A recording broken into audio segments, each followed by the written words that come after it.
अदिति नेगी जी, आपको किसने इंस्पायर किया to become a content creator? Gandhi ji ने। So this was like starting with a hobby, then it's become passion. Yes, कभी ऐसा हुआ है कोई डाई हार्ड फैन मिला हो? डाई हार्ड फैन नहीं बोल सकते उसको, साइको फैन मैं आपको एक बताना चाहूंगी। उसका नाम था। एक दिन उसका रैंडम मेरे को कॉल आया। उस दिन मैंने आवाज़ सुनते ही मैंने फ़ोन काट दिया। मैं सोलन में घूम रही थी, वो पीछा कर रहा था मेरा। तो मैं पहले बहुत इंट्रोवर्ट थी, मैं बातें नहीं करती थी लोगों से, मेरे दोस्त भी नहीं। मैं अगर लड़कों से भी ऐसे हाथ मिला मेरे हाथ कांपते थे। फिर मैंने रोडीज़ का ट्राई किया था, तो वहाँ पर भी मैं अपने कल्चर को रिप्रेजेंट कर रही थी। वहाँ पे मैंने किनौरी टोपी वगैरह जजेस को पहनाया था, तो वो चीज़ बहुत वायरल हुई थी, लोगों ने बहुत अप्रिशिएट किया था। बहुत सारे लोग ना टोपी को गलत तरह से पहनते हैं, जैसे ऐसे। अच्छा, ये गलत है। पहाड़ी culture and Punjabi culture, how you differentiate? पूरा फ्लिप है। रिसेंटली था एक आदमी की 2 वाइफ्स थी। पॉलीगैमी वाला अब नहीं है, पहले के टाइम में ये चीजें होती थी। आपके पहले क्या होगा, खाना देंगे, खाना परोसेंगे, खाना खाओगे, लास्ट में मीठा देंगे। हमारे अलग है, हमारे सबसे पहले मीठा देते हैं। शहद, घी, इसका गरम करके लिक्विड बना के वो देंगे, उसके साथ आप चिल्टे खाते हो। और दूसरा हमारे वहाँ पे मदिरा पान का सेवन थोड़ा ज़्यादा होता है। बहुत सारे लोग ना जल्दी गिव अप कर लेते हैं कि ओ यार व्यूज़ नहीं आ रहे, ओ यार मैं तो इतनी वो कर रहा हूँ, है ना, मेहनत कर रहा हूँ, फिर भी कुछ नहीं हो रहा है। तो मैं उनको यही बोलूँगी कि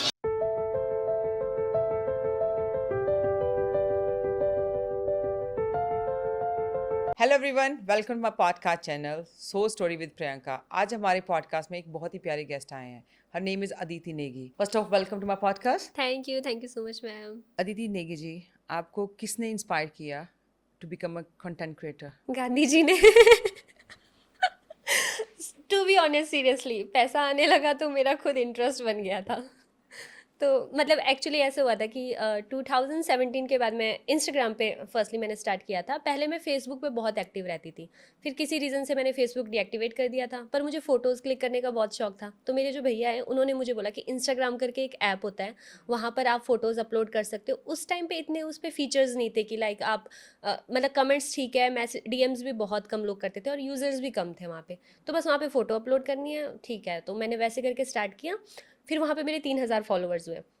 तो जब 3,000 हुए, उसके बाद किसी ने मुझे रैंडमली लिंक भेजा कि इस लिंक को क्लिक करो, इस पे आपका कोई इनएप्रोप्रिएट फ़ोटो वगैरह ऐसा कुछ यूज़ हो रहा है। मैं डर गई, मैंने क्लिक किया, वहाँ पर लॉगिन कर दिया, मेरी इन्फॉर्मेशन वहाँ चली गई और मेरी आईडी हैक हो गई। तो वहाँ पर मेरी आईडी हैक हो गई और मैं सीरियसली, आप यकीन नहीं मानोगे, वो 3,000 फॉलोअर्स के लिए इतना रोई हूँ। मैं साइबर कैफ़े गई, वहाँ पर मैं बोली भैया प्लीज़ मेरा इंस्टाग्राम वापस दिला दो। बोलते अब नहीं आएगा दीदी। और उस टाइम पर मतलब ऐसा था कि इतने सोर्सेज भी नहीं थे कि आप हाँ ठीक है ऐसे करके भी अपनी आईडी वापस ला सकते हो। अब तो बहुत सारे ऑप्शंस हैं, आप चीज़ें ठीक कर सकते हो।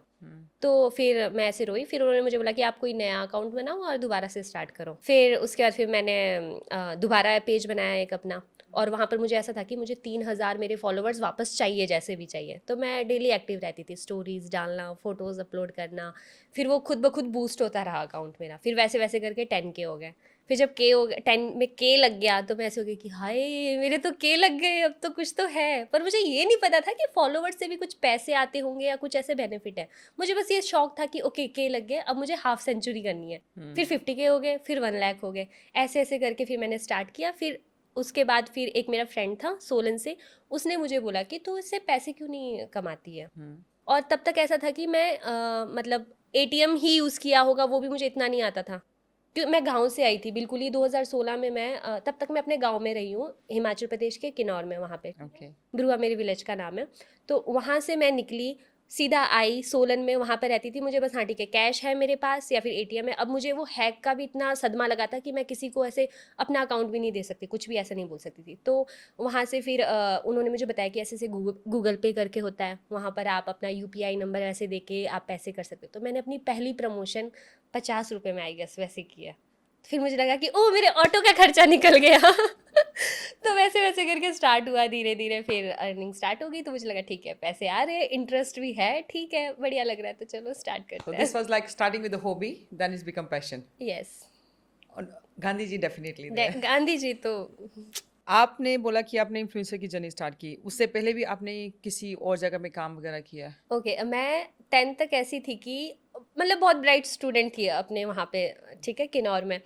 तो मुझे ना सब ऐसे बोलते थे, पहले ऐसा होता था कि अब पढ़ने में बच्चा अच्छा है तो या तो इंजीनियर बन जाओ या डॉक्टर बन जाओ, है ना। तो सारे टीचर्स सभी ने, मम्मी को भी, मतलब मम्मी ने भी, घर पे भी सब ऐसे बोलते थे कि तू डॉक्टर बन जा और मतलब ऐसा प्रेशर नहीं दिया, पर मुझे भी पता तो था नहीं क्योंकि क्या करना है आगे लाइफ में। तो मुझे भी लगता था कि हाँ मुझे डॉक्टर ही बनना है। तो फिर मैंने मेडिकल की स्टडी स्टार्ट करी। तो अब मेरे गांव में जो है पहले हाई स्कूल ही था, तो वहाँ पर मैं +1 +2 अपना आगे फर्दर स्टडीज़ नहीं कर सकती थी। तो फिर उन्होंने सोलन भेजा। फिर मैं सोलन आई, सोलन में आके मैंने अपने मेडिकल की स्टडी स्टार्ट की। मैथ्स मेरा वीक था पहले से ही। 10th तक घिसे पीटे अच्छा था, वो भी जो मैथ वाले सर थे हमारे वो मेरे घर पे ही रहते थे। तो थोड़ा खौफ वौफ भी रहता था, और पता नहीं कैसे की, मुझे नहीं पता। जब मैं +1 में आई मैंने अपना मेडिकल रखा। उसके बाद मैं देख रही हूँ फिजिक्स, उसमें भी मैथ्स आ रहा है। और मुझसे सीरियसली, बाकी ठीक है बायोलॉजी ठीक है केमिस्ट्री सब पढ़ लेती थी, मुझसे फिजिक्स नहीं हो पाता था, न्यूमेरिकल्स वगैरह कुछ भी सॉल्व नहीं कर पाती थी। फिर +2 में मेरे फिजिक्स में कंपार्टमेंट आ गया। फिर ये था कि ओके अब कंपार्टमेंट आया है, 1-2 महीने का ब्रेक है, अब पेपर निकालना पड़ेगा, तो क्या करूँ मैं। तो साथ में ट्यूशन लगाई थी, और उसी बीच में फिर मुझे रेडियो जॉकी का भी था। तो फिर मैंने सोचा चलो कोर्स कर लेते हैं, 1 साल ड्रॉप कर लेते हैं। ओके। तो फिर मैंने ड्रॉप किया, अपना रेडियो जॉकी का कोर्स किया, फिर वहाँ से ऐसे ऐसे स्टार्ट। तो जब आपने रेडियो जॉकी का जॉब स्टार्ट किया और आपके इन्फ्लुएंसर करियर में, डिड इट हेल्प यू और ना, इसने हेल्प किया? ऐसे अगर देखा जाए ना, मतलब क्या हुआ था कि जब मैं स्कूल में थी, वहाँ पे गर्ल्स स्कूल सोलन से मेरी स्टडी हुई है। तो एक बार ना रेडियो उस स्टेशन से, वहाँ पे 90.4 FM है, तो वहाँ से सर वगैरह वहाँ पे आए थे आरजेस। तो उनका कुछ इवेंट था। तो वहाँ पर वो ना बच्चों को फिर बाद में जैसे इवेंट कंप्लीट होते तो पूछते नहीं, बाइट्स वगैरह लेते कि कैसा लगा ये सो, तो बहुत सारी चीज़ें पूछे थे। तो मुझे पहले से ही बड़बड़ बड़बड़ करने का बहुत शौक था। तो उन्होंने फिर मुझे बुलाया। मैं मतलब ऐसा था कि मुझे कैमरे से भी कोई ऐसे मुझे प्रॉब्लम नहीं है, तो मैं मस्त ऐसे देखते हुए बोल रही हूँ कुछ भी, तो उनको लगा कि हाँ ठीक है इसमें कॉन्फिडेंस बहुत है, ये ऐसे बोलने में भी ठीक है। तो उन्होंने मुझे बोला कि आप कभी आना, हमारा स्टूडियो है यहाँ पे खुंडीदार, वहाँ पे सोलन में, तो वहाँ पर आना कभी, और ऐसे आप अपना शो भी कर सकते हो, एक बार ट्राई करना देखना। मैं कहा होगा कुछ, चलो देख लेंगे। फिर क्या हुआ कि जब हमारी छुट्टियाँ थी स्कूल की, तो हमारा ना गर्ल्स स्कूल का एक ग्रुप था। तो हाँ व्हाट्सएप पे, अब उस टाइम पे व्हाट्सएप पे ज़्यादातर चीज़ें ये होती थी, व्हाट्सएप पे वायरल फॉरवर्ड करके, है ना। तो एक डेयर आया। तो गर्ल्स स्कूल के हमारी लड़कियों का ग्रुप था, तो उन्होंने मुझे बोला, मुझे क्या सबको ही बोल रहे थे कि कोई एक वॉइस नोट था ना जिसपे एक लड़की, मतलब लड़की का था कि लड़के का पता नहीं, शायद लड़के का था, मतलब वो ना प्यार के ऊपर कुछ ऐसे सैड करके कुछ कुछ ऐसे लाइंस वगैरह बोल रहे थे, तो बड़ा ऐसा था, सैड सा था। तो मैंने सोचा मैं भी ट्राई करती हूँ। तो उन्होंने बोला कि ये सेम टू सेम कौन करेगा। मैं फटाफट से वो पूरी लाइंस मैंने लिखी, 1-2 अपने से ऐड किया, और मैं वॉशरूम पे चली गई, इको वॉइस आती है वहाँ पे, और व्हाट्सएप पे मैं वो रिकॉर्ड करने लगी कि हेलो दोस्तों, मेरा नाम अदिति नहीं, मतलब ऐसे बिल्कुल दुबला नारी, पता नहीं मेरे साथ क्या हो गया होगा। और पीछे से ना गाना लगाया मैंने, वो सनम रे मूवी का एक, वो तुम बिन जिया जाए कैसे वाला ना, बिल्कुल ऐसे चला है टोन में, और वो मैंने फॉरवर्ड कर दिया। तो वो उनको पसंद आ गया बच्चों को, तो उन लोगों ने आपस में एक दूसरे को फॉरवर्ड कर दिया होगा हंसी मजाक में। अब वो फॉरवर्ड इतना हुआ, आप सोचो ये बात है 2017 की, 16 नहीं 17 की बात होगी, हाँ। इतना फॉरवर्ड हुआ कि अब आज के टाइम पे तो हमारे पेरेंट्स चलो फ़ोन यूज़ करते हैं ना, सबके पास है, स्मार्टफोन्स यूज़ हो रहे हैं, व्हाट्सएप सभी चला रहे हैं। उस टाइम पे कहाँ घर वाले, ठीक है मैं, मेरे पास ही बड़ी मुश्किल से स्मार्टफोन आया हुआ था, मैं तो बटन वाला ही चलाती थी पहले, ठीक है। तो घर पे ताऊ जी वगैरह, मेरे दीदी है वो वहाँ पे नॉन यूनिवर्सिटी में होते थे, मेडिकल की स्टडी कर रहे थे। उनके जो क्या बोलते हैं उनको, रूममेट्स थे, वो सुन रहे रिकॉर्डिंग, हेलो मैं अदिति नेगी, कहते अदी बोल रही है, आवाज़ सुनी सुनी, फिर नाम सुन के बोलते ओके अदिति है, इसको क्या हो गया इतने दुख में। अब मैं टीनेज में थी उस टाइम, है ना। तो फिर जो मेरे बड़े वाले भैया है ताऊ के बेटे, तो उन्होंने क्या किया, दीदी को फ़ोन किया, क्योंकि वो खुद से फ़ोन करने में कंफर्टेबल नहीं थे वैसे ना। तो उन्होंने दी को बोला तू ना एक काम करियो, एक दिन अदिति के पास जाइयो छुट्टी में, और उससे पूछियो क्या हो गया है, ऐसे टीनेज का टाइम है, होता है प्यार व्यार धोखा, है ना। तो उसको as a sister as a friend समझाइयो। दी मेरे पास छुट्टी में आए, और मुझे फिर समझाने लगे कि ठीक है कैसा चला है, दोस्त कौन कौन है आपके, मेरे को बहुत कुछ पूछ रहे हैं। फिर मैं कहा हाँ सब ठीक है। बोलते कोई ऐसे कोई प्रॉब्लम है तो बताओ। मैं ऐसे परेशान हो गई, पता नहीं क्यों पूछ रहे हैं। फिर उन्होंने बताया कि भैया का भी कॉल आया था, उन्होंने बोला समझाने के लिए, और मैंने भी ऐसे ऐसे सुना आपकी रिकॉर्डिंग। मैं कहा कौन सी रिकॉर्डिंग। वो बोलते ही है, मैं देख रही हूँ अच्छा ये इतना वायरल हो गया है। फिर उन्होंने क्या किया कि मुझे बोला कि मेरे को यकीन नहीं हो रहा कि तू बता तेरे को क्या। मैंने बोला नहीं दी, ये सच में डेयर दिया हुआ था, और मैं ऐसे ही जस्ट रैंडम रिकॉर्ड करती। उन्होंने विश्वास ही नहीं किया। मैंने बोला आप मुझे कोई टॉपिक दे दो रैंडमली, मैं उस पे कुछ बनाकर आपको दूंगी। तो उन्होंने बोला कुछ कर दे, देख ले। फिर मैंने बोला एक तरफा प्यार या कुछ ऐसे करके करती हूँ। और मैं उसी टाइम दी के सामने वॉशरूम में दोबारा गई, मैंने रिकॉर्ड किया और बाहर आके दी को वो सुनाया। तो दी बोलती ये तो सच में ऐसे, और मैं उसमें प्रॉपर रो रही वगैरह हूँ, मतलब ऐसे ना कि आंसू निकल रहे हैं, ऐसा होता है दोस्तों, वैसा होता है। तो बिल्कुल ऐसे लग रहा था। तो फिर उन्होंने फिर मुझे बोला, और मेरी एक फ्रेंड थी, उन्होंने बोला कि भाई तू इस पे काम कर सकती है अपना आगे, वॉइस का है ना, तो आरजे का देखा कर, रेडियो जॉकी ऐसे होता है। तो फिर मुझे फिर याद आया बाद में भी, जब मेरे फिज़िक्स पे कंपार्टमेंट आया था, तो मुझे लगा कि हाँ एक बार ऐसे आए थे स्कूल में, तो मुझे ट्राई करना चाहिए रेडियो जॉकी का। फिर मैं वहाँ पे गई कम्युनिटी रेडियो में, वहाँ से मैंने अपना रेडियो जर्नी स्टार्ट किया। तब तक मेरे 1 लाख कुछ फॉलोअर्स हो ही गए थे ऑलमोस्ट। मुझे याद है जब मेरे 1 लाख फॉलोअर्स हुए थे इंस्टाग्राम पे, वो मैंने वीमेंस डे था, और मैंने वो इधर एम एस पवार इंस्टीट्यूट में, जहाँ पे 90.4 FM कम्युनिटी रेडियो था, वहाँ पर मैंने वो सेलिब्रेट किया था। तो फिर पर जो मेरी ऑडियंस थी ना, उनको पसंद नहीं था। वो बोलते थे कि अदिति न्यू जनरेशन के गाने लगाया करो, ये क्या तुम घिसा पिटा सुनाती हो, ऐसा। पर अब कम्युनिटी रेडियो का थोड़ा गाइडलाइंस वैसे रहते हैं कि आप हाँ थोड़ा उस हिसाब से, हाँ। और हमारे डायरेक्टर भी वो मतलब अलाउ नहीं करते थे कि आप ऐसे यंग जनरेशन गाने, वो पूरे पुराने चलाते थे, 60s के टाइम के, 90s के, है ना। तो मेरी ऑडियंस यूथ वाली थी, तो वो बोलते थे कि प्लीज़ वैसे लगाओ, ऐसा मज़ा नहीं आ रहा है। फिर मुझे लगा कि नहीं, मुझे कमर्शियल ट्राई करना चाहिए। कमर्शियल में ऐसे उसमें मैं, मुझे थोड़ी छूट भी है कि मैं ऐसे चला सकती हूँ, ऐसे कर सकती हूँ, वैसे। फिर मैंने वहाँ से फिर छोड़ा। फिर मैंने प्रॉपर इसकी स्टडी की, जर्नलिज्म एंड मास कम्युनिकेशन की। सोलन से ही मैंने अपना कॉलेज कंप्लीट किया। फिर उसके बाद मैं कुछ टाइम फिर इन्फ्लुएंसिंग वाला अपना कर रही थी। फिर उसके बाद मैं इधर आई, ज़ीरकपुर में आई, और यहाँ से फिर मैंने रेड एफएम में वहाँ पे इंटर्नशिप की अपनी, कंटेंट क्रिएटर का। वहाँ पे मैं सारा चीज़ें मैंने सीखा, बहुत सारी चीज़ें। बट पैसे मेरे ज़्यादा सोशल मीडिया से आ रहे थे, तो फिर मैंने क्विट कर दिया। फिर अभी यही चला है। Due to your profession, have you ever been misunderstood by people or society? उन्होंने बोला कि ये क्या है? शुरू में तो काफ़ी हुआ था। अभी देखो ना, आज के टाइम पे ऐसा हो गया है कि लोग बहुत ही सपोर्ट कर रहे हैं चीज़ें। ठीक है, आपको इन्फ्लुएंसर बनना है, आपको पैसे ऐसे कमाना है, आपको आपकी मतलब फुल है, छूट है कि आपने जो भी अपना आगे फर्दर चुनना है ना पाथ, तो आप कर सकते हो। पहले नहीं था ऐसे। तो शुरू में दिक्कत बहुत आई थी। जैसे मैं अपना स्टार्ट करती थी, तो मुझे वहाँ पे मतलब लोग बोलते थे, मतलब फ्रेंड सर्कल में ही बोलते थे, बाहर के तो क्या नहीं बोलेंगे, सामने भी बोलना, पीठ पीछे भी बोलना, पता नहीं क्या करती रहती है, ऐसी वीडियो बनाती रहती है, कुछ है नहीं, पढ़ाई लिखाई कर लो, ये वो सो, है ना। बहुत। एक मुझे याद है, एक मेरे गाँव में थे भैया, अब मैं नाम नहीं लूँगी, कहीं उन्होंने देख लिया तो मैं बोले, पर उनको याद आ जाएगा। मत बोलना, ना मत बोलना।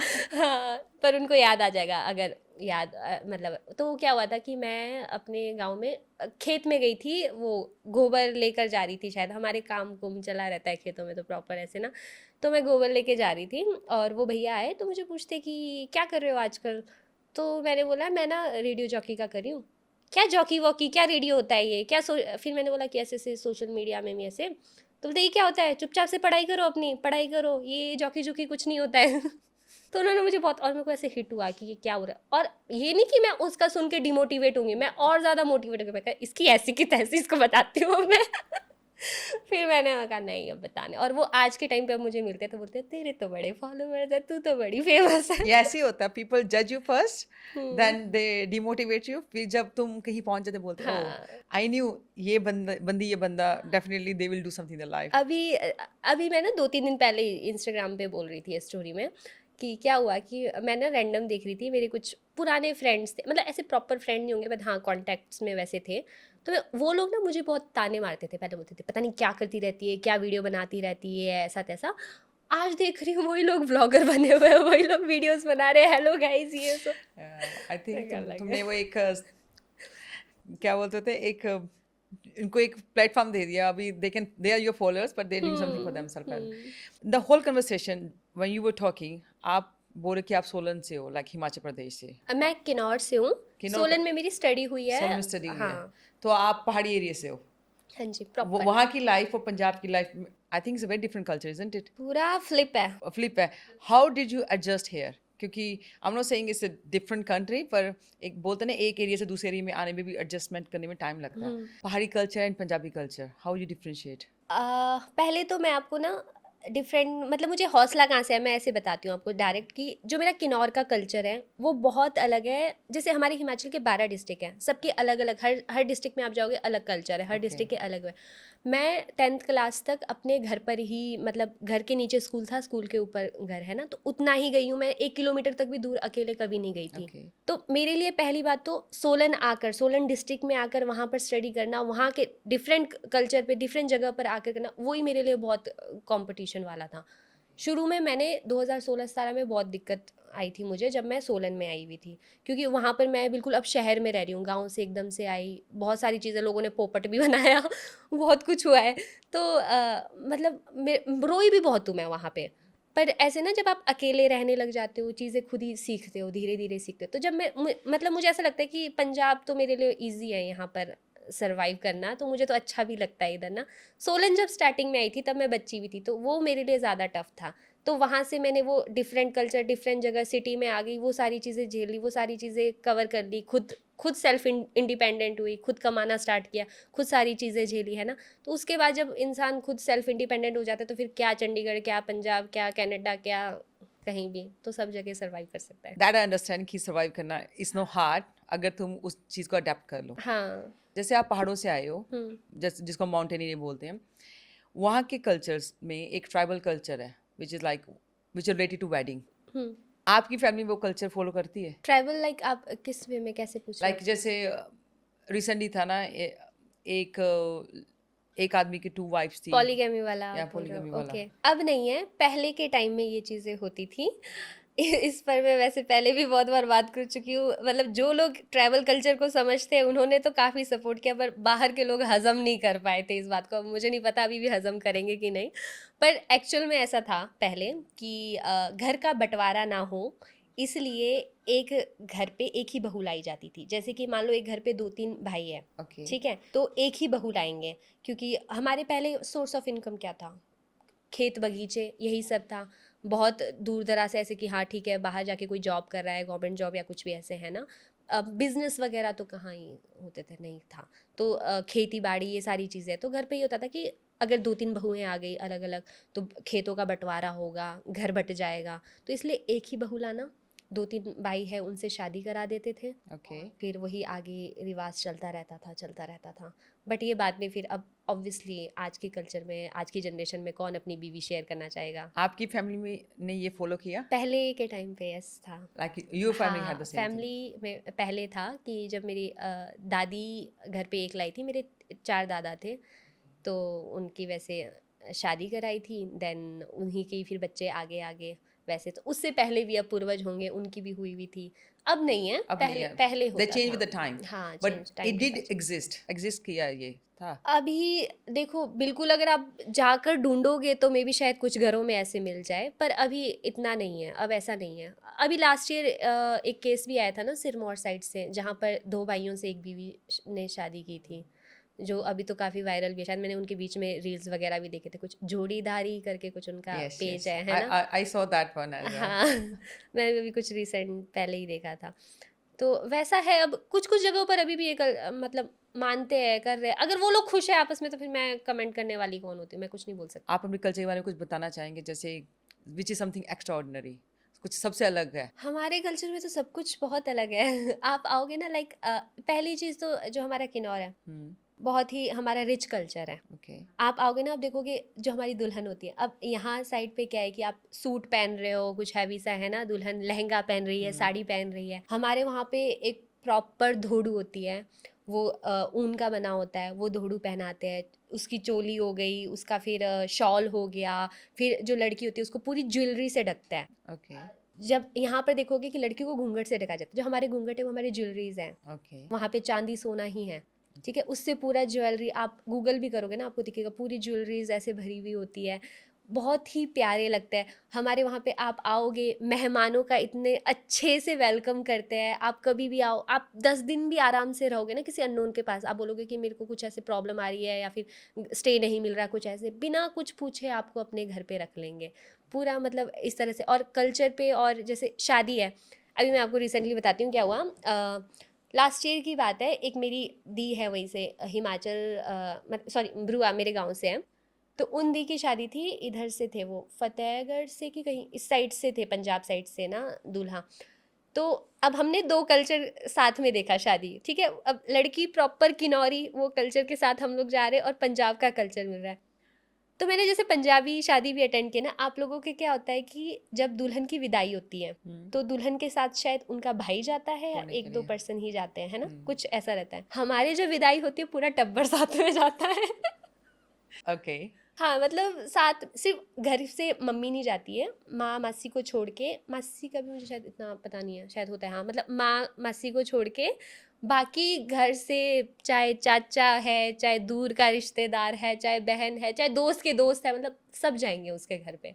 तो पूरा एक मान लो 200-300 लोगों की गैदरिंग भी हो जाती है कई बार, इतने लोग जाते हैं दूल्हे के घर में। फिर अगले दिन दूल्हे के घर से विदाई होती है, ओके। ऐसा है। और हमारे कल्चर में अब आप लोगों के 7 फेरे, जैसे हिंदू इसमें हमारे 7 फेरे होते हैं, सिंदूर वगैरह लगाते हैं, मंगलसूत्र है ना?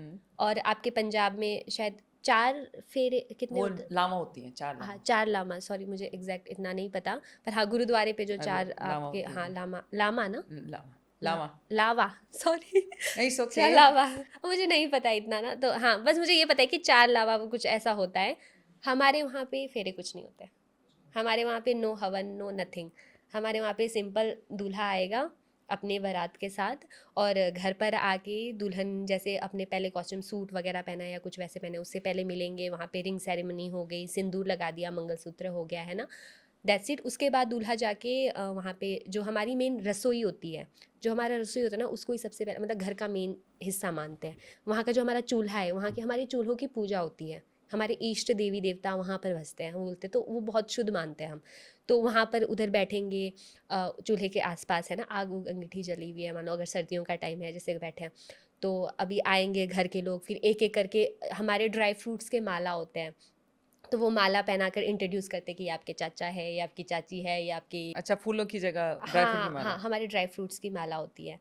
पहले पैसों की भी ऐसे बनाते थे ना, होता है अभी भी कई जगहों पर है, पर अब इतना नहीं करते। ड्राई फ्रूट्स का रहता है हमारा मेन, एक होता है इसका अखरोट का, एक आपका वाइल्ड एप्रिकॉट का होता है, और चिलगूजे बोलते हैं एक, न्यूज़ा हम उसको बोलते हैं किनौरी में, उसकी बनती है। तो वो प्रॉपर पूरा बना के वो पहनाएंगे, हर घर से वो लेकर आते हैं, ठीक है? फिर वो पहनाया, वैसे ही फिर सबसे इंट्रोडक्शन हुआ। तो हमारे इसमें ना शादी मतलब है तो चलो सभी जगह कि एक शादी का मतलब सिर्फ पति पत्नी 2 लोग नहीं है, पूरी फैमिली मिलती है। पर हमारे जब शादी की रस्में होती है ना, वो पूरा इस तरह से शो करता है कि दो परिवार आपस में मिल रहे हैं, उनका इंट्रोडक्शन ज़्यादा होता है। दुल्हन अलग रूम पे बैठी हुई है, बस जब दुल्हन ने दूल्हे के घर पे जाना है, तो वो प्रॉपर पूरा हमारा जो कल्चर का ड्रेस होता है, चाहे वो धोड़ू पहन लिया है, गहने हैं पूरे, है ना, चांदी सोना पूरे लगे हुए हैं, और शॉल वगैरह पहना, सब कुछ पहन के फिर वैसे उनको विदा करते हैं। और जब विदा करते हैं, अच्छा आपके जैसे जा रहे हैं दूल्हा दुल्हन, तो वो एक गाड़ी में बैठ के जाते होंगे, है ना? हाँ जी। हमारे नहीं है।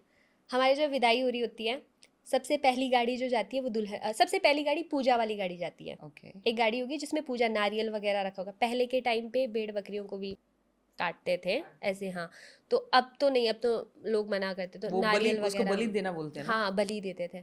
अब वो क्या होता था कि अब मान लो मेरा गांव है भ्रुआ, अब मुझे वहाँ से शादी है मेरी, मान लो कहीं दूर ले जाते हैं, मान लो अपर किन्नौर में कहीं पर है, वहाँ से आगे, ठीक है? तो बीच में आ रहे हैं, बहुत सारे गांव आ रहे हैं, और बीच में क्रॉसिंग पहाड़ी एरिया है, तो पुल को क्रॉस करके जाते हैं हम, नदी के साइड से जा रहे हैं। तो जितने पुल बीच में आएंगे, जितने आप नदियों को क्रॉस करके जाएंगे, उस पॉइंट पर बलि लगती थी। अच्छा, हमारे में भी है एक्चुअली, शादी का कोई सायाबंदी हो जाए या कुछ हो हाँ हाँ जाए, हाँ। दूल्हा दुल्हन पानी नहीं क्रॉस करते। अच्छा। That's what they used to say, हाँ। कि पानी नहीं क्रॉस करना। Okay. They used to do some ceremonies. I don't remember that one, हाँ क्योंकि हाँ मैंने हाँ। देखा कि बोलते थे तेरी साहबंदी होगी, अभी तू ये जगह पार नहीं करेगी, हाँ हाँ हाँ इधर हाँ। ही रहा है 3 दिन, you can't cross the thing. So अच्छा। you guys have a same culture like us actually. हाँ बोल सकते हैं, बस तरीका अलग अलग है। तो अलग है हमारे तरीका। हाँ ये रहता है कि सबसे पहले पूजा वाली जो गाड़ी जाएगी, वो पुल के पास वहाँ पर पूजा करेगी, नारियल तोड़ेगी, जो फोड़ेगी फोड़ेगी तोड़ेगी जो होता है, ठीक है? फिर उसके उसके पीछे वाली गाड़ी पे फिर जैसे दुल्हन होगी। सो जो पहली गाड़ी होती है वो पूजा वाली है, ठीक है? फिर जहाँ जहाँ पर भी पुल मिल रहा है वहाँ पर वो पूजा करेगी, नारियल फोड़ेंगे, है ना? उसके बाद वाली गाड़ी हमारी दुल्हन जिस पे जाती है, देन उसके बाद सारे बाराती, वो बाराती में आपके दूल्हे के साइड के भी होंगे, दुल्हन के साइड के तो भाई एक्स्ट्रा ही होते हैं, वो सब गए। अब ये सब जब बारात जारी होती है, सबसे लास्ट वाली जो गाड़ी होती है वो दुल्हा की जाती है। Okay. दूल्हे का ये रहता है कि सारे बारातियों को ले जाके लास्ट में कवर खत्म करके लास्ट में जाना है, तो सबसे लास्ट जाएंगे और फिर जहाँ पर डेस्टिनेशन जहाँ पहुँच रहे हैं, ससुराल है जहाँ पर, वहाँ पर सब लोग इकट्ठे होंगे। उसके बाद फिर वहाँ पर स्वागत होता है, फिर अंदर एंट्री होती है, दुल्हन को ले जाते हैं। फिर वहाँ के रस्में, जो वहाँ की रस्मों में ये रहता है कि जैसे दुल्हन की, मतलब मेरे को ना प्रॉपर बिल्कुल नहीं पता, मेरी मम्मी सिरमौर से है, सिरमौर डिस्ट्रिक्ट, वहाँ का कल्चर अलग है। मेरे पापा किन्नौर डिस्ट्रिक्ट से थे, तो वहाँ का कल्चर, तो मैं थोड़ी मिक्स सी हूँ, तो मुझे दोनों का। तो क्या होता है कि जब दुल्हन जाती है दूल्हे के घर पे, तो जो गृह प्रवेश होता है, जैसे आप लोगों के कलश को पैर से वो मारते हैं, मतलब क्या बोलते हैं, पैर पैर से, से लगाते हैं। हम हाँ तो पैर। पानी मारते हैं, पंजाबी तो अच्छा, हम पानी मारते हैं। कैसे होता है वो? जैसे माँ पानी मारती है, फिर एक चावलों का लोटा रखती है हाँ पैर हाँ में, हाँ, तो आप उसको जस्ट टच करते हो, that's it. Okay okay.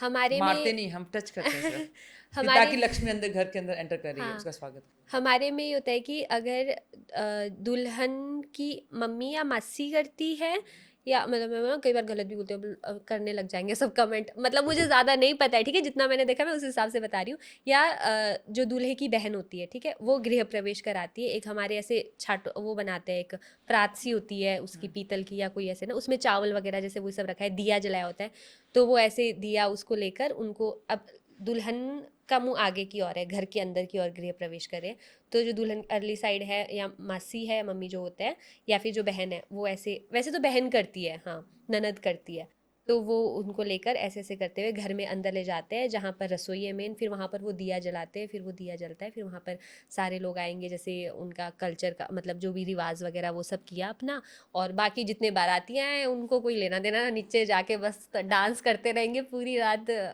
Music चलेगा लाइव, वो सब चलता है। अदिति, जब आप अपने पहाड़ी कल्चर के बारे में बता रहे हो, I know India has such a beautiful culture, because whenever you cross any state you find different culture, different food, different people. And this is the beauty of India, कि इसमें सब कुछ इतना प्यारा है, so many language we have it, so many cultures we have it. अगर आप किसी से पूछो like 100 kilometer away, there's a different culture. I think this is the beauty we have it about India. When you talk about your culture, I think what I want to ask about the food, क्योंकि हर state का food बहुत सबसे अलग होता है. They have different food, you know. I want to know आपकी food की speciality क्या है? What is your special dish or food? जैसे हिमाचली धाम है ना, अलग अलग मैंने बताया, जैसे मंडी का धाम अलग है, मंडियाली धाम है, कांगड़ी धाम है, बिलासपुरी, हमीरपुरी है ना, इनके अलग अलग है। तो हमारे किन्नौर में धाम नहीं होता। हमारे किन्नौर में अगर आपने कभी एक्सप्लोर करना है ना फूड वगैरह, तो मेन मैं आपको बेस्ट बताऊंगी, ये मकर संक्रांति के टाइम पे होता है, हमारे बोलते हैं साजो, साजा शायद हिंदी में बोलता है कुछ। अच्छा, उस दिन क्या होता है, ये है 14-15 जनवरी को होता है ना। उस टाइम पे घर पे सुबह सुबह घर की फीमेल्स उठती है, पहले तो उसके पिछले दिन जो है हमारे घर का जो मेन रसोई होता है, वहाँ जो रसोई होती है वहाँ पर पूरा लकड़ी की पूरी ऐसे फर्श वगैरह वही होता है, तो उसकी पूरी सफाई होगी, पोछा वोछा लगा के हाथ से अच्छे से। जो हमारा चूल्हा होता है उसको पूरे हमारे गोबर की लिपाई करते हैं उसमें ना, गोबर से, तो वो पूरा करके फिर उस पर गंगाजल लगाकर या फिर गौमूत्र लगाकर उसका जो है वो करते हैं, शुद्धि करते हैं। देन उसके बाद सुबह सुबह 3-4 बजे उठती है घर की फीमेल्स क्या मेल्स भी वैसे उठ जाते हैं, तो सुबह उठ के वो पकवान बनाएंगे। अब उस पकवान में हमारे एक तो मेन जैसे हमारी पूरियाँ होती है, पूरी बनती है, तो हलवा पूरी ये बना दिया आपने। दूसरा होता है थिस्पोले। थिस्पोले मेन मुझे आटे का नाम नहीं पता पर आप बोल सकते हो किन्नौरी नमकीन जलेबी। हाँ, जैसे जलेबी मीठी है वो राउंड राउंड होती है, हमारी थिस्पोले वैसे ही राउंड राउंड सा होता है, वो अलग सा शेप होता है पर वो नमकीन होती है, ठीक है, पर उसका आटा कुछ और होता है, मेरे को आटे का नाम एग्जैक्ट याद नहीं है। एक वो चीज़ बना दी। फिर हमारे जैसे दाल वगैरह भिगो के रखते हैं, उसको भी एक आप जैसे कि तल के थोड़ा सा ना वैसा कुछ बनाते हैं पकवान, उसका भी होता है। और चिल्टे बोलते हैं हमारे, उसके अलग अलग आटे होते हैं, ओलगे का आटा, फाफड़े का आटा है ना, अलग अलग आटा है उसके। वो फिर कोद का आटा होता है, वो मेरा फेवरेट है, उसको हम कोदरो तिसंग बोलते हैं, तिसंग मतलब आटा, कोदरो तिसंग बोलते हैं उसका। वो कोद का चिल्टा बनता है, चिले बनाते हैं हम, वो बहुत टेस्टी। और इसको हम कैसे खाएंगे, आप जैसे अगर किसी की शादी हो ना, वहाँ पे भी आपको प्रॉपर मिलेगा। अब आप लोग जैसे खाना खाते हो है ना, आपके पहले क्या होगा, खाना देंगे, खाना परोसेंगे, खाना खाओगे, लास्ट में मीठा देंगे। हमारे अलग है, हमारे सबसे पहले मीठा देते हैं, और मीठे में हमारे शहद, घी, मतलब घर का प्रॉपर घी, शहद हो गया, इसका गर्म करके लिक्विड बना के वो देंगे, उसके साथ आप चिल्टे खाते हो, वो इतना टेस्टी लगता है खाने में। वो खाओगे, फिर आपको अलग अलग चीज़ें, पूड़े वगैरह, बहुत सारी चीज़ें बनाते हैं। ऐसे तो बहुत कुछ है, और हमारे थोड़ा नॉन वेज भी चलता है वहाँ पे, तो बकरे बकरे करते रहते हैं। नहीं वो तो ठीक है, हर कल्चर में चलता है। अगर ये तुम्हारी हाँ, चॉइस है, तुम क्या खाना शौकीन चाहते ज़्यादा हो। हमारे वहाँ है। और दूसरा, हमारे वहाँ पे मदिरा पान का सेवन थोड़ा ज़्यादा होता है। मतलब प्रॉपर नॉर्मली भी गेस्ट वहाँ पर हमारे यहाँ आएंगे ना, तो पहले सर्विंग पे लाइक पानी वानी तो पूछते ही है, पर दारू पहले पूछा जाता है, आप पीते हो तो ये लो जी। मतलब हमारे कोई ऐसे वो नहीं है कि शेम की ओ ये पीता है या लड़के भी कुछ पीती हैं ऐसा। कि सिर्फ आदमी नहीं पीते हैं। नहीं, लड़के ही पीते हैं, बाकी पीठ पीछे अपने अपने शौक में जिसको पीना है पियो। हाँ। मतलब अब ठंड बहुत होती है ना वहाँ पे, सर्वाइव करने के लिए। जैसे अपर की नॉर्थ साइड मैंने सुना है कि वहाँ से भी ऊपर ना उधर साइड पीते हैं फीमेल्स भी शायद, तो पर ठीक है, अपनी अपनी चॉइस है, ऐसा कोई वो नहीं है। इट्स योर चॉइस, क्योंकि अगर हमारे ना दारू घर पे बनती है, ओके घर पे बनाते हैं। जैसे हमारा फ्रूट्स बहुत होते हैं हमारे, एप्पल हो गया आपके, इसको क्या बोलते हैं, चुल्ली, मतलब वाइल्ड एप्रिकॉट, ये हो गए, अंगूर हैं, बहुत होते हैं हमारे। तो उसको पूरा बिल्कुल ऐसे स्टोर करेंगे, आधा साल 1 साल पूरा ऐसे ड्रमों में पैक करके, उसके बाद फिर उसको प्रॉपर पूरा ऐसे आग जला के उस पर एक आपने पूरा वो पतीला सा रखा, उसके अंदर वो सारा उसको वो वाष्प करके, जैसे उसके लिक्विड्स वो निकलता है ना, उससे फिर वो दारू बनती है। तो वैसे करके जमा करते हैं हर घर में। आपको एक पॉडकास्ट किया था मैंने पीछे ना, उसमें मैंने सेम चीज़ बताई दारू के बारे में, ठीक है। तो उसमें मैंने बोला 15 to 20 kg हर किसी के घर में होता है। और पता है कितने कमेंट्स आए, सब लोग इतने गंदे हो ना तुम लोग, बोलते हैं कि केजी कैसे बोल रही है, लीटर लीटर होता है, केजी क्या बात हुई, इसको आता नहीं है, बोलते हैं। मतलब जब दारू को हम उस पे तोलते क्या होता है, मापते हैं, क्या करते हैं, हाँ, मेजर तो करते हैं। केजी में बोलते हैं, नहीं होता जब है, उसको गलत नहीं जब होता उसको है। वे करते हैं तो हाँ ठीक है, वैसे दारू जब बॉटल में जाती है वो लीटर्स में हाँ, होती है। लीटर में होती है, पर उसको केजी भी बोलते हैं गाइस, ऐसे मत बोलो तुम लोग। मुझे बहुत सुनाया पता है सबने। पर ठीक है, अभी That's मैं your choice. करेक्ट कर रही हूँ, अगर तुम लोग सही हो तो ठीक है। 15 to 20 लीटर हर घर में होता ही होता है दारू। नहीं, पर सच्ची में बोलते हैं, मैं ना आपको इसका नहीं, वो वहाँ पे एग्जैक्ट जो वो बताऊंगी। वेइंग स्केल होता है उसके ऊपर दारू रख हाँ। देते हैं, वो केजी में आता है, लीटर्स में तो कहाँ आता है। लीटर्स हम्म। तो बाद में होता है जब बॉटल्स में हाँ जाता हाँ, है। कहीं घरों में तो ऐसे मिलेगा कि ड्रमों में पूरे ऐसे दारू भरी हुई है, नीचे नलका लगाया हुआ है, लो अपना निकालो पियो जैसे बाहर जाओ। बियर के करते हैं ना, वो ड्रम होते हैं नीचे, open the tap, put the hmm. Glass down. बहुत है, ये सारी चीजें हैं। बियर बैरल्स बोलते हैं उसको। हम्म। जैसे अभी अभी आपने अपने कल्चर के बारे में बताया, ठीक है। You you told me you move to, आप मोहाली में रहने लग गए ना हाँ अभी। जी। आप गांव से आए, आपने सब कुछ अडेप्ट किया। आप अभी कंटेंट क्रिएटर भी हो। कभी ऐसा हुआ है कि आपको कोई डाई हार्ड फैन मिला हो, जो पागलों की तरह आपके पीछे हो। I am not talking stalker, but somebody die hard fan. Die hard fan नहीं बोल सकते उसको, साइको फैन मैं आपको एक बताना चाहूंगी। था आपका भी। अरे भाई, हाँ, मुझे तो अभी भी सुन सोच के ना, उसका उसका नाम था अभिषेक। बताऊंगी, मैं पूरा बताऊं, क्योंकि उसने ना इतने सालों बाद दोबारा से ऐसे पिंच किया है मुझे, और मैंने अभी पीछे ही कुछ महीने पहले उसको यूट्यूब पे बहुत अच्छे से सुनाया है। अब थोड़ा शांत हो गया है, तो देख पॉडकास्ट तुझे, तो मैं सुनाऊंगी अच्छे से, उसके घर वालों को भी सुनना चाहिए। मैंने पूरी प्रॉपर फोटो फोटो दिखा के बोला इस बार। तो पता क्या हुआ था, 2019-20 की बात। अब मेरे को ना एग्जैक्ट डेट वेट ज़्यादा याद नहीं रहते हैं, तो मैं ऐसे शॉर्टकट में आपको बताती हूँ। तो बात थी ऐसी कि उस टाइम पे मेरा एक फ़ैन होता था टगरा, अभिषेक करके, तो ये स्केच वगैरह बनाता था। तो उसने मेरी एक स्केच बनाई, और मुझे वो उसने डीएम किया। और मैं अब न्यू अब तो ऐसा ना आदत हो गई, कोई बोलेगा फ़ैन है या कोई कुछ बना कर देगा, कोई गिफ्ट करेगा, है ना, तो अच्छा लगता है ऐसे, ठीक है, नाइस है ना। पहले क्या था, नया नया न्यू, तो मैं कहा वाओ यार, कोई मेरा फॉलोवर फ़ैन है, वो मेरे लिए मतलब प्रॉपर टाइम निकाल के स्केच बना रहा है ना, मुझे इतनी खुशी हुई। फिर उसने ना वो स्केच को पोस्ट किया था, ठीक है, तो वो मेरे पास स्केच आज भी पड़ी हुई है, नो डाउट उसने अच्छा बनाया। उसने वो मुझे डीएम किया, तो फिर मैंने बोला आपने बहुत अच्छा बनाया, थैंक यू सो मच, और क्या आप ये मुझे पार्सल कर सकते हो, मुझे बहुत अच्छा लगा था। उसने बोला हाँ जी मैम, ज़रूर वाला ऐसे। तो मैंने जस्ट ऐसे ही नॉर्मली अपने उनका क्या बोलते हैं, लैंडलॉर्ड का नेम, सर नेम का वैसे डाल के, केयर ऑफ वैसा, और अपना जो नियर बाई मेरे जवाहर पार्क पड़ता था सोलन में, मैंने वो डाला, और सारा वो डिटेल सोलन का वो भर के मैंने उसको दे दी एड्रेस, ठीक है। कुछ दिन बाद क्या हुआ, मैं और मेरी बेस्ट फ्रेंड है नेहा, हम दोनों रूम पे बैठे हुए थे, तो मुझे पार्सल वाले का कॉल आया। अच्छा उस टाइम फिर मुझे ये भी था कि अब मैं नंबर दूंगी पार्सल उस पे, तो फिर वो कहीं मुझे कॉल ना करे, मतलब इतना दिमाग तो नहीं गया, पर मुझे ये था कि नंबर नहीं देना है। तो मैंने ऐसे ही फिर पहले नंबर कुछ उल्टा सा दिया, फिर वो बोलते कि इसमें नंबर पे कॉल नहीं लग रहा है ऐसा तैसा, तो फिर मैंने फिर अपना एक नंबर था जो मैं ज़्यादा यूज़ नहीं करती थी एयरटेल का, वो दे दिया। और मैंने बोला मेरे लैंडलॉर्ड का नंबर है ये, ताकि वो कॉल ना करे, है ना, क्योंकि मुझे पता नहीं था अब कैसा इंसान होगा। फिर उस पर कॉल आया, फिर बोलते कि पार्सल है ऐसे तैसे करके, फिर मैं कहा ओके, फिर मैं वो पार्सल लेके आई घर। तो बहुत ही प्यारा सा उसने उस पर एक नोट बनाकर मुझे भेजा है कि डियर अदिति जी ऐसा ऐसा करके, फिर एक चॉकलेट दिया, मैं खुश हो गई, वाह चॉकलेट दिया। और फिर मैंने सोचा चलो इसने इतना मतलब टाइम निकाल के मेरे लिए स्केच बनाया है, इतना कुछ एफर्ट्स किए हैं, तो एक शाउट आउट देना बनता है, जो कि था भी कि उसको शायद वैसे ही करना था। तो फिर मैंने ना इंस्टाग्राम पे स्टोरी डाली कि हेलो गाइज, मुझे एक किसी ने ऐसे स्केच बना कर दिया है, साथ में चॉकलेट दिया है, थैंक यू सो मच अभिषेक करके ऐसे टैग करके। फिर मैंने रील भी अपलोड किया, वो रील आज तक है इंस्टाग्राम पे। तो ऐसे ऐसे करके मैंने उसको थैंक यू बोला, तो वहाँ पे बात ख़त्म हो गई, मेरी उससे कोई टॉप बात नहीं हो रही ना। वो ऐसा था कि बिल्कुल सा चेप वाला कि बार बार मुझे मैसेज करेगा या नहीं, वो पॉइंट टू पॉइंट ही करता था टू बी ऑनेस्ट। पर फिर क्या हुआ कि कुछ टाइम बाद उसने एक और एक पार्सल भेजा। अब उस पार्सल में उसने एक पोर्ट्रेट फ़ोटो बनाई मेरी दोबारा से। मैं कहा वाओ यार थैंक यू सो मच। फिर मैंने दोबारा से उसको स्टोरी पे मेंशन किया कि गाइस देखो मेरा दोबारा से ऐसे स्केच बनाया है, कितना प्यारा है, ऐसे तैसे करके आप लोग भी फॉलो करो, है ना। तो ये चीज़ ख़त्म हो गई बात।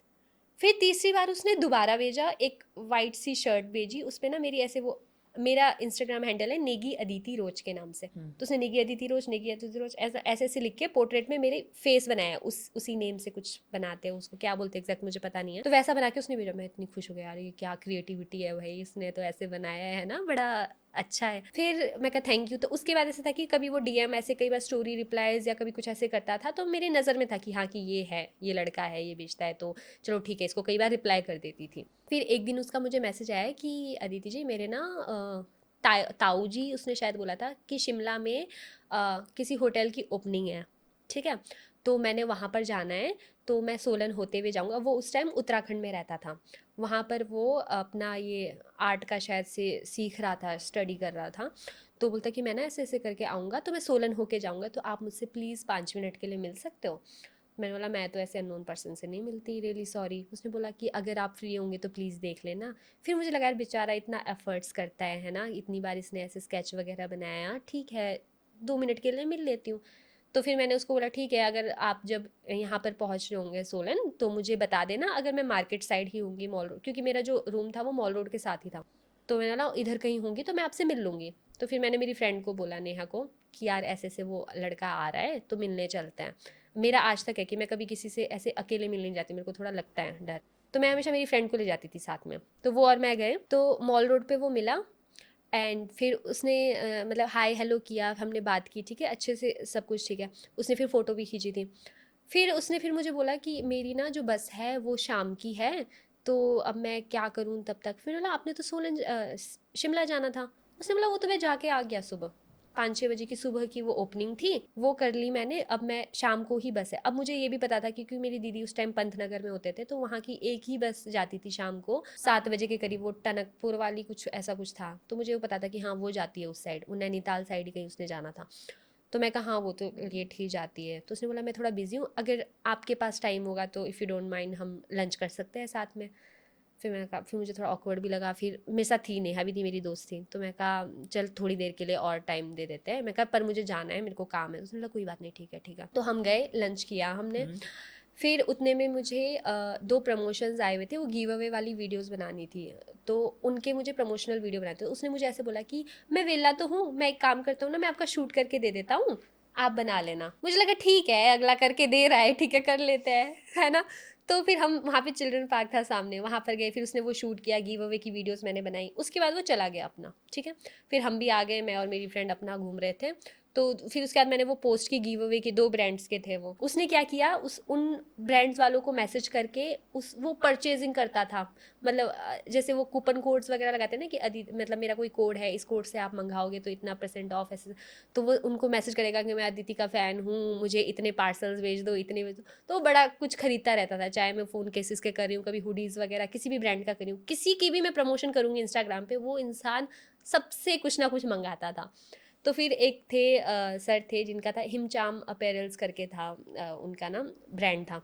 तो उन्होंने अपनी मतलब हुडीज़ वगैरह का रखा हुआ था, तो मैं उनका प्रमोशन मैंने किया था। तो वो मुझे एक दिन कॉल करते, वो बोलते ये अभिषेक कौन है, मतलब कुछ ऐसे करते हुए कि मैं कहा होगा कोई। तो फिर उन्होंने मुझे बोला कि भाई ये बंदा मतलब कि डाई हार्ड फैन है आपका, शायद इसने तो इतने सारे हुडीज़ वगैरह मंगा ली, इतना कुछ। मैं कहा ठीक है, अगला कर रहा है, आपको भी प्रॉफिट मिल रहा है तो फाइन, ठीक है ना। ठीक है ना। फिर उसने क्या किया, एक दिन फिर मुझे मैसेज किया कि अदिति जी, क्या मेरी ना एक फ्रेंड का बर्थडे है, कुछ ऐसा बोला था, तो मुझे उसको गिफ्ट देना है, तो मुझे समझ नहीं आ रहा, आप लड़की हो तो आप मुझे बताओ क्या गिफ्ट करना चाहिए। तो उसने मुझे कुछ एक ऑप्शंस भेजे, तो बोलते कि इनमें से क्या करूँ। फिर मैंने उसको ऐसे ही बता दिया कि एक ना मुझे जिपर सा पसंद आया था, उसमें ठीक लग रहा था, तो मैंने बोला कि ये अच्छा है, ये दे दो, ये थोड़ा यूज़फुल भी है, उसको अच्छा लगेगा। उसने बोला ठीक है, थैंक यू, बात ख़त्म। कुछ दिन बाद पार्सल आता है मेरे घर पे और वही सेम जिपर मेरे पास।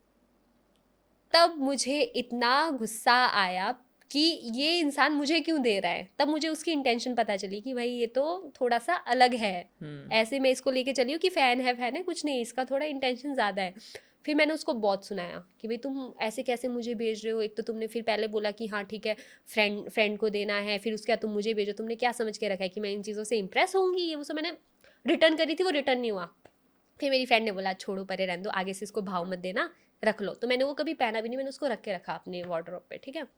और फिर उसने 3-4 पेजेस के नोट भेजे सॉरी अदिति जी, सॉरी, ऐसा ये मैं आपका फ़ैन, मतलब बहुत कुछ लिखा, मेरा कोई ऐसा इंटेंशन नहीं था, आप मुझे अच्छे लगते हो एज अ गुड वे में, ये सब उसने। इसका मतलब जब आप इन्फ्लुएंसर हो तो आपके कुछ फैन आपको तंग भी करते हैं। कभी ऐसा हुआ इसके अलावा कि किसी ने आपको बुली किया हो ऑनलाइन? इसी इंसान ने किया था। इस यही ऐसे तो बोली कर रहा था। बहुतों ने किए थे। मैंने 2020 में फर्स्ट टाइम अपना फेसबुक बनाया था दोबारा से अकाउंट, क्योंकि 2-3 साल बीच में मैं चला नहीं रही थी।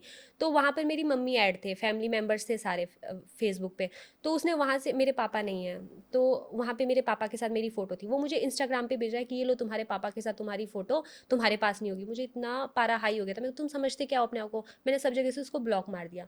फिर एक दिन उसका रैंडम मेरे को कॉल आया, उस दिन मैंने आवाज़ सुनते ही मैंने फ़ोन काट दिया। मैं सोलन में घूम रही थी, वो पीछा कर रहा था मेरा, पूरे रास्ते उसने मेरा पीछा किया। मुझे इतना थ्रेटन फील हुआ ना उस दिन, मेरे को ऐसा लगा था कि मास्क पहन के थी, लॉकडाउन का टाइम खत्म हो गया था ऑलमोस्ट, उस टाइम 2020 लास्ट लास्ट की बात है। तो मास्क में ही चलते थे सब लोग, और मैं रास्ते में जा रही हूँ, भीड़ है, मेरे को ऐसा लग रहा है कहीं ना कहीं से आएगा, मुझे तेज़ाब डाल देगा, मुझे किडनैप करेगा, कुछ तो करेगा। पूरे दिन उसने मुझे बहुत परेशान किया। रात को मैं इतनी डर गई थी, मैं वापस अपने रूम नहीं गई हूँ उस दिन। मैं नेहा के पास गई, क्यों, क्योंकि वो शाम के टाइम आया वहाँ पे आनंद कॉम्प्लेक्स करके सोलन में, और उसने मेरे को धक्का दे के गया है 2-3 बार सामने से।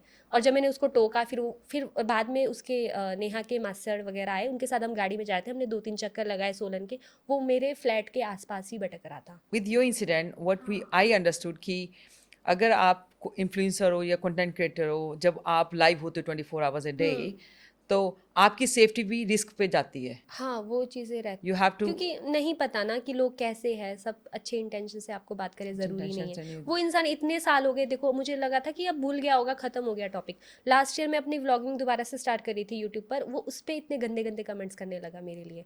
बहुत कुछ अजीब-सी चीज़ें बोल रहा है। फिर मैंने उसकी डीपी खोल के देखी, तो मैं कहा ये तो वही बंदा है, मतलब उसके दिमाग में अभी भी मैं चली हुई हूँ। अब वो ये देखकर शायद इस पे भी कमेंट कर दे, मुझे नहीं पता। आपने बोला वो आपने उसको नाम दिया है, तो हाँ, ही उसका मस्ट बी नाम, हैव दैट इशू। उस टाइम मुझे नॉलेज नहीं थी ना इतनी कि ऐसा कुछ भी मैं स्टेप ले सकती हूँ, उसको मतलब लोगों के सामने दिखा सकती हूँ। What was your biggest turning point in your life and in your career? 2019 में मेरे फादर एक्सपायर हो गए थे फेब्रवरी में। उनको पैरालाइज था, वो 7 साल पे बेड रेस्ट पे थे। ओके। पहले मैं अपनी मेडिकल की स्टडी कर रही थी, फिर मैंने वो स्विच किया, मैं रेडियो जॉकी का, फिर जर्नलिज्म अपना ये स्टार्ट कर रही थी। फिर मेरे दिमाग में ये तब आया था कि 2019 में फरवरी में मेरे पापा जी एक्सपायर हो गए। उसके बाद भैया भी थोड़ा सा बहुत अलग सा अपने में रहता था। अब लड़के ऐसे होते हैं, ज़्यादातर अपनी इमोशंस शेयर नहीं कर पाते, तो वो चुप चुप रहने लगा, वो ज़्यादा बातचीत नहीं करता था, डिप्रेस टाइप वैसे ही रहता था। मम्मी की सेहत ख़राब होने लगी, मम्मी को टेंशन होती थी, पापा भी अब नहीं रहे, और मेरा उनको लगता था कि मैं कैसे तैसे निकाल लूँगी, भैया की उनको टेंशन होती थी, उस चक्कर में मम्मी ने बीमार रहना, ये सारी चीज़ हो गई। मैं उस टाइम किसी लड़के से बातचीत करती थी तो उसकी भी शादी हो गई, कुछ ऐसा सीन था। तो ये सारी चीज़ें एक ही साल में हो गई। तो फिर मैं ना एक दिन सोलन में अपने रूम पे बैठ के बहुत रो रही थी। तो मुझे लगा कि यार घर वालों ने इतनी दूर भेजा हुआ है, वो सोचे उनको इतना ट्रस्ट है मुझ पे कि हाँ पढ़ाई कर रही है या अपना काम कर रही है, जो भी चीज़ें, और मैं यहाँ पर बैठ के रो रही हूँ रेंट। तो मेरे दिमाग में है कि नहीं, अब मुझे सेल्फ इंडिपेंडेंट होना है, अपने लिए कमाना है, घर वालों को देखना है, उनकी तकलीफ़ों को देखना है और फैमिली को सपोर्ट करना है। तो वहाँ से वो मेरा टर्निंग पॉइंट स्टार्ट हुआ था। सो जैसे आपने अपना करियर स्टार्ट किया, आप जो बिगिनर्स हैं उनको क्या एडवाइस देना चाहोगे, जो जो व्लॉग बनाते हैं, हु आर कंटेंट क्रिएटर? मतलब सोशल मीडिया के लिए बोल रहे हो ना आप? हाँ जी। हाँ, उनको मैं पहली चीज़ तो यही बोलूँगी कि अपने ऊपर कॉन्फिडेंस रखो। आप गलत नहीं हो तो कोई इंसान नहीं होता आपको कुछ बोलने वाला, उनकी बातों को ध्यान में नहीं रखना। बहुत सारे लोग ना जल्दी गिव अप कर लेते हैं कि ओ यार व्यूज़ नहीं आ रहे, ओ यार मैं तो इतनी वो कर रहा हूँ, है ना, मेहनत कर रहा हूँ, फिर भी कुछ नहीं हो रहा है। तो मैं उनको यही बोलूँगी कि खुद पे कॉन्फिडेंस रखो, कंटेंट बनाते रहो। अगर आप में उतना काबिलियत है, लोग आपको पसंद करने लग रहे हैं, तो वो धीरे-धीरे वो नंबर्स भी बढ़ जाएँगे। आप कहीं न कहीं आगे ग्रो कर ही लोगे। जब आप कंटेंट क्रिएटर हो, जब किसी भी सोशल मीडिया प्लेटफॉर्म में हो, कंसिस्टेंसी क्या की क्या इंपॉर्टेंस है वहाँ पे? कंसिस्टेंसी बहुत ज़रूरी है। मैं खुद बताऊँ ना, अभी भी मैं उतनी कंसिस्टेंसी नहीं ला पाती अपने अंदर। कई बार ये चीज़ प्रेशर भी दे देती है। अब क्या होता है, हर दिन तो इंसान का मन नहीं होगा ना कि हाँ, कैमरा उठाया, वीडियो बनाया, है ना? कभी-कभी मन ऐसा भी होता है कि यार छोड़ो यार, नहीं करना है, 1-2 दिन रेस्ट कर लेती हूँ, है ना? तो उस 1-2 दिन, 3-4 दिन के रेस्ट के चक्कर में एल्गोरिथम साथ नहीं दे पाता है और एल्गोरिथम के साथ चलना पड़ता है, और जिस चक्कर में थोड़ा गैप आ जाता है, क्योंकि हर टाइम आपके व्यूज़ नहीं आएँगे। हर टाइम आप छाए नहीं रहोगे सुर्खियों में। अब तो लोग ऐसे कि हाँ, कंट्रोवर्सी कर देंगे, कुछ ना कुछ कर देंगे, है ना, खबरों में रहने के लिए। पर ऐसे अगर आप उसके अलग भी रखना चाहते हो, अपना कंटेंट लोगों के साथ शेयर करते रहना चाहते हो, तो आपको कंसिस्टेंसी रखनी पड़ेगी। जैसे यूट्यूब का है, आपको डेली, जो लोग डेली व्लॉगिंग करते हैं उनको तो हाथ जोड़ के नमस्ते है। हमें लगता है कि बहुत ईजी है फ़ोन पकड़ना, video banana, it's post not करना। इजी। It's not easy. मैंने इतनी बार ट्राई किया है कि मैं डेली व्लॉगिंग या कुछ ऐसे बनाऊंगी, पर अब मैं समझ गई हूँ कि मेरे से डेली वाला तो काम होने वाला है नहीं। तो मैं अपने शॉर्ट वाले में ही ठीक हूँ। कोई ऐसा शो या प्रोजेक्ट आपको मिला, जैसे कोई आप, बहुत सारे ब्रांड्स आपके पास आते हैं उनको प्रमोट करने के लिए, they use influencer to promote the brand, और उसने आपकी लाइफ चेंज कर दी। आई डोंट, मुझे नाम नहीं चाहिए उसका ब्रांड का, बस कोई ऐसा ब्रांड हुआ जहाँ से आपकी एक्टिव जर्नी अच्छी, आपको लगता है you know what, I can make money और I can establish myself. ऐसे प्रॉपर ब्रांड का नहीं है, मतलब मेरे को लॉकडाउन ने बहुत साथ दिया है, क्योंकि लॉकडाउन में सारी चीज़ें डिजिटल हो गई थी। अब सभी लोग डिजिटली बहुत अर्निंग वगैरह स्टार्ट कर रहे थे, है ना? तो मेरे को वो चीज़ हुई थी कि जब पैसे आने लगे थे घर पर बैठकर ही काम करके, तो फिर ठीक है, अच्छा चला। ब्रांड्स का ऐसा है कि हाँ, कुछ एक ब्रांड मेरे को ऐसे भी मिले हैं जिन्होंने मुझे बहुत अच्छा पे किया है, ओके। जितना मैंने सोचा नहीं था। तो उस हिसाब से मुझे लगता है कि नाइस, अच्छा है, ठीक है। बाकी शोज़ का भी ये रहा है कि अभी लास्ट ईयर भी मैं, मतलब मैंने ऐसे प्रॉपर शो तो नहीं गई हूँ जर्नी में, पर मैंने रोडीज़ का ट्राई किया था, तो वहाँ पर भी मैं अपने कल्चर को रिप्रेजेंट कर रही थी। वहाँ पे मैंने किन्नौरी टोपी वगैरह जजेस को पहनाया था, तो वो चीज़ बहुत वायरल हुई थी। लोगों ने बहुत अप्रिशिएट किया था कि भाई कहाँ से लड़की कहाँ पे गई है, वहाँ पे ये चीज़ें कर रही है। तो आप ऑडिशन तक गए थे कि आगे पार्टिसिपेट किया था प्रॉपर? मैं पीआई तक गई थी, पीआई राउंड तक। मतलब मैंने GD1 GD2 क्रैक किया था, उसके बाद मैं पीआई पे गई थी मुंबई में। ओके। पर वहाँ पे थोड़े प्रॉब्लम्स ये आ गए थे कि 7-8 हम कंटेस्टेंट को लास्ट के हम बचे हुए थे, तो जल्दी उन्होंने ख़त्म करना था और गैंग्स पूरी फुल हो गई हुई थी, ओके। तो उन्होंने फटाफट में वो ख़त्म करने के चक्कर में। तो वहाँ पे आपको कैसा लगा कि आपने कहाँ से अपनी जर्नी स्टार्ट की as a radio jockey, RJ, और कहाँ पे बैठे हुए थे उस टाइम पे? रेडियो जॉकी तो फिर भी ठीक है, बहुत आगे की बात है। कहाँ से बैठी, तो आप ये बोलो कि कहाँ मैं मेडिकल वो धक्के खाते हुए फिजिक्स पढ़ते हुए बैठी हुई थी, जिसको कुछ पता नहीं, ज़्यादा दोस्त नहीं। मैं पहले बहुत इंट्रोवर्ट थी, मैं बातें नहीं करती थी लोगों से, मेरे दोस्त भी नहीं। मैं अगर लड़कों से भी ऐसे हाथ मिला रही, मेरे हाथ कांपते थे, कुछ किसी से बात नहीं। मेरे में कॉन्फिडेंस बहुत लेट मतलब बाद में आया, धीरे धीरे जैसे मैं बाहर रहने लगी। अब तो ऐसा है कि फिर मुंह रुकता नहीं है, बड़बड़ बड़बड़ चलता रहता है। तो वहाँ से निकल के सोशल मीडिया पे आई, सोशल मीडिया में लोग जानने लगे, वहाँ से फिर मैं टीवी तक आ रही हूँ। अभी भी कुछ एक प्रोजेक्ट्स ऐसे जो आने वाले हैं, जो लोगों को देख के बहुत, मतलब प्राउड फील तो करेंगे हिमाचल वाले। तो अभी बहुत कुछ है आई आने थिंक वाला, यू तो शुड मुझे मेक लगता ऑल है। इंडिया प्राउड, हाँ। क्योंकि जब भी आप कुछ करते हो, you know, representing your state, not your city, you representing India. India, अगर जब यस। भी आप कोई बात करता है ना, वो नहीं सोचता कि दे विल नॉट से कि आई am from Punjab, they will not से कि मेरी सिटी से लुधियाना से, they will say I am from India. That's what they say when they talk about anything about India. Yes. उनके लिए इंडिया ही है, डजंट मैटर कहाँ से हो आप। Actually when I was talking to you about your journey, about your ups and down your life, turning point, you आपने अपने अपने अपने एक्सपीरियंस बताए। One of the biggest change you have in your personality, वो क्या है? One of the biggest change जो आपकी पर्सनैलिटी में आया ड्यूरिंग दैट होल थिंग, जो आपने 7-8 सालों में एज ए इन्फ्लुएंसर किया, आपके डैड पास्ट हुए, एक चीज, कौन सा ऐसा चेंज आया जो जिसको लगता है this is a real Aditi Negi? Because मैं बहुत ज़्यादा सेल्फ कॉन्फिडेंट हो गई हूँ अब। मतलब मुझे लोगों से फ़र्क नहीं पड़ता कि लोग क्या बोल रहे हैं, अगर मैं सही हूँ तो मैं सही। पहले मैं बता रही थी ना, मैं इंट्रोवर्ट थी, मैं ज़्यादा बातचीत नहीं करती थी। मुझे मतलब कॉन्फिडेंस ठीक है होता था, पर वो कुछ लेवल तक ही, अभी मैं आपके सामने भी बोल पा रही हूँ, बैठ रही हूँ, या अगर मुझे ऐसा हो गया ना कि 15,000 20,000 लोगों के सामने भी खड़े करेंगे तो मुझे कोई प्रॉब्लम नहीं है उस चीज़ में। तो मुझे लगता है कि मुझ में बहुत ज़्यादा कॉन्फिडेंस आया है सोशल मीडिया में आने के बाद भी, और ज़्यादा लोगों से मिलके, ज़्यादा ट्रैवल करने से बहुत कुछ मैंने चीज़ें सीखी है। One last question from you. Hmm When we talk about content creator, mostly people say कि जो women और girls content creator होती है ना, उनको ज़्यादा fan following मिलती है rather than other people.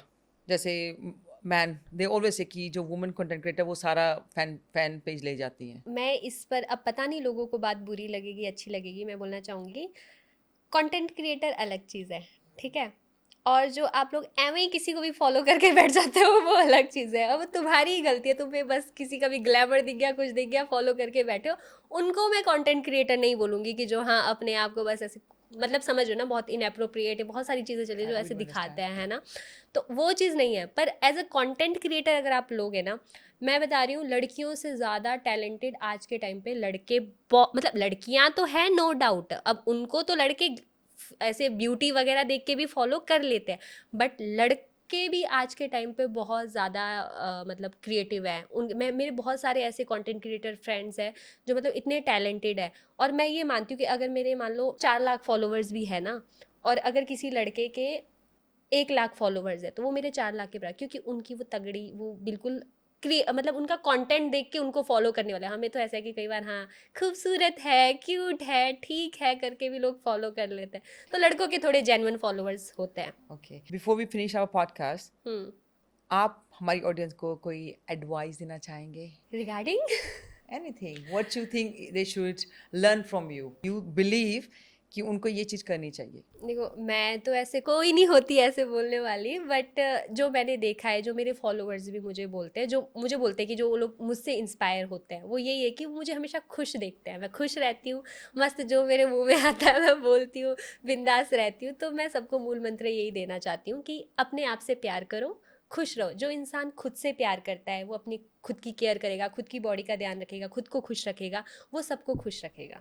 खुश रहो, बिंदास रहो, हंसते गाते रहो, ज़्यादा टेंशन नहीं लेनी चाहिए, टेंशन नहीं लेने का, टेंशन देने का। तो मतलब बिंदास रहो, मेरा ये है। Actually, that's a good advice. Chill out, live and let चलो, other people live. हाँ। हम अपनी आज की पॉडकास्ट यहीं खत्म करेंगे. हमारी और पॉडकास्ट देखने के लिए प्लीज़ हमारा channel like, share and subscribe कीजिए. Thank you.